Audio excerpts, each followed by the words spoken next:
दादा नमस्कार. नमस्कार. जय आम्हाला महाराष्ट्र. सांगा की आज काही शिवसेनेचे नेते व तुम्ही पुरंदर तालुक्यात गेलते, तर तिथं विमानतळ होतंय, यावर काय तिथं मुद्दा छिडलेला आहे, काय वाटतं? नाही, तिथला जो मुद्दा आहे हा विमानतळ करण्यासाठीचा मुद्दा खूप कमी आहे, परंतु सर्वसामान्यांच्या जनतेच्या भावनेशी खेळण्याचा मुद्दा खूप जास्त वाढलेला आहे.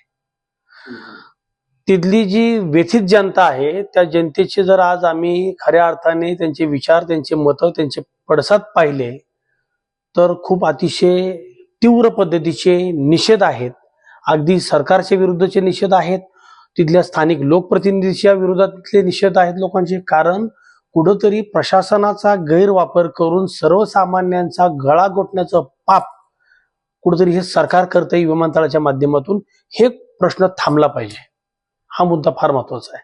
पुरंदर तालुक्यात जे काही विमानतळ होत आहे ते सर्वसामान्य लोकांच्या व स्थानिक लोकांच्या हिताचं आहे का, काय वाटतं तुम्हाला?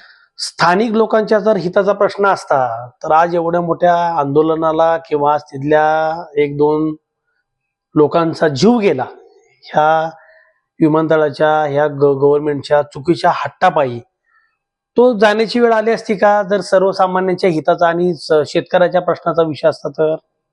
आज त्या विमानतळावरती तुम्ही चांगली पिकाऊ जमीन तुम्ही आज तिथं 80 ते 85% जी जमीन आहे ही 100% तिथली पिकाऊ जमीन आहे. सर्वसामान्य शेतकऱ्याला तिथं प्रत्येकाच्या वाटेला किती शेती असणार आहे? आज अशी परिस्थिती असताना जर तुम्ही त्यांना देशीधोडी लावणार असताल तर ते विमानतळ तिथं होणं कितपत योग्य आहे, हा प्रश्न माझा उलट सरकारला आहे. तुम्ही हे पाप करू नका. आज त्या लोकांच्या व्यथा, त्यांच्या वेदना, तिथल्या सगळ्या माझ्या मायमाऊलींच्या डोळ्यातले अश्रू, वयोवृद्ध लोकांच्या मनातले जी भीती की त्यांनी त्यांच्या आयुष्यातली एवढी मोठी पुंजी जी कमवून ठेवली वडिलोपार्जितपासून ते आतापर्यंत, त्या माय मातीला, त्या त्यांच्या आईला जर तुम्ही कुठंतरी विकताय आणि त्याच्या ठिकाणी जर कुठेतरी मोठं विमानाचं स्वप्न दाखवून सर्वसामान्यांचा तुम्ही गळाच घोटताय, हेच तिथल्या लोकांच्या मानसिकतेमध्ये 100% आलेलं आहे.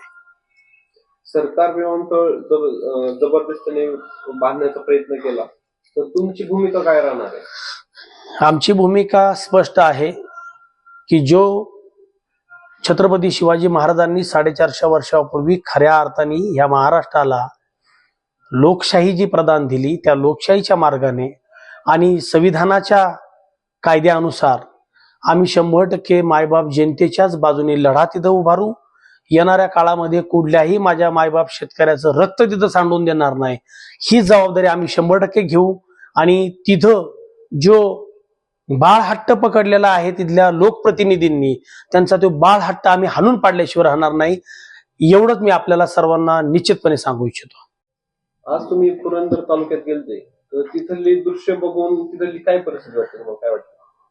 आता मला असं वाटतं ज्या बिचाऱ्यांनी, ज्या शेतकऱ्यांनी तिथं आंदोलन ज्या पद्धतीने केलं, त्या लोकांची ह्या माणसांनी माथी फोडावीत, त्यांच्यावर लाठीचार्ज करावा. माय भगिनींनी अक्षरशः त्यांचे पायावरचे वळ दाखवले. एक बाबा होते, साधारणतः 70 ते मला वाटतं 75 वय त्यांचं असेल. त्यांच्या पाठीमागं जसं का तुम्ही एखादा वार केल्यासारखं त्यांच्यावर एवढा मोठा त्याचा वळ आणि त्याला पूर्णपणे अशी खाच पडली होती. म्हणजे इतकं निर्लज्जपणाचा कळस होता की अक्षरशः कुठंतरी एवढं मन भारावून गेलं की आम्ही कुठंतरी छत्रपती शिवरायांच्या मावळे किंवा छत्रपतींच्या आम्ही ह्या रयतेचं संरक्षण करण्यासारखं हे आम्ही सरकार पाहतो का, हे मुघलशाही राबवणारं हे सरकार आहे, हा प्रश्न विचारण्याची वेळ आज आलेली आहे. ज्या छत्रपती संभाजी महाराजांचा ज्या पुरंदरवरती जन्म झाला त्या तिथल्या मायबाप शेतकऱ्यांवरती तुम्ही असा अमानुषपणे जर तुम्ही अत्याचार करत असाल, लाठीचार्ज करत असाल, तर हा निषेध करण्यासारखा विषय आहे. आणि 100% त्या विषयावरती आम्ही एकाच्याही रक्ताचा थेंब सुद्धा इथून पुढं सांडून देणार नाही, याची जबाबदारी 100% आम्ही एक शिवसैनिक म्हणून आदरणीय शिवसेना प्रमुख उद्धव बाळासाहेब ठाकरे यांच्या मार्गदर्शनाने, त्यांच्या आदेशाने येणाऱ्या काळामध्ये पुरंदरमध्ये आणि पुरंदरच्या नागरिकांवरती, मायबाप शेतकऱ्यांवरती होणाऱ्या प्रत्येक अन्यायाच्या विरुद्ध आम्ही लढा पुकारल्याशिवाय आता अस्वस्थ बसणार नाही. आम्ही कायद्याची लढाई लढू, आम्ही संविधानाची लढाई लढू, लोकशाहीची लढाई लढू, परंतु त्या टेक्निकल मुद्द्याच्या विरहित जर तुम्ही लोक अतिचार, मारामारी करणं, लाठीचार्ज करणं, डोके फोडणं हा प्रकार जर करत असाल तर मी आज आपल्याला सांगतो की ह्या सगळ्या गोष्टी जर आम्ही निषेध करू, परंतु येणाऱ्या काळामध्ये ह्या सगळ्या गोष्टीला सरकार जबाबदार असेल जर येणाऱ्या काळात जर काही चुकीचं वाईट काही घडलं तर. आणि मी ह्याच गोष्टीचा निषेध म्हणून उद्या मी पुणे ग्रामीण एसपींना स्वतः मी पत्र देणार आहे आणि या सर्व गोष्टींची चौकशी लावून त्या माझ्या 7 गावांना, माझ्या पुरंदर मधल्या त्या शेतकऱ्यांना न्याय मिळवून देण्यासाठी, या लढ्यासाठी मी हा एक शिवसैनिक, उद्धव साहेबांचा शिवसैनिक म्हणून, ज्यांनी महाराष्ट्राचं कुटुंब प्रमुख म्हणून नेतृत्व करत आजपर्यंत आलेले आहेत, त्यांचे आम्ही खंदे शिवसैनिक म्हणून निश्चितपणे आम्ही ह्या विषयाचा न्याय आणि निवाडा केल्याशिवाय राहणार नाही. त्या पुरंदरमध्ये चुकीच्या पद्धतीचं विमानतळ कधीच होऊन देणार नाही, हेच मी आपल्याला सांगू इच्छितो. धन्यवाद.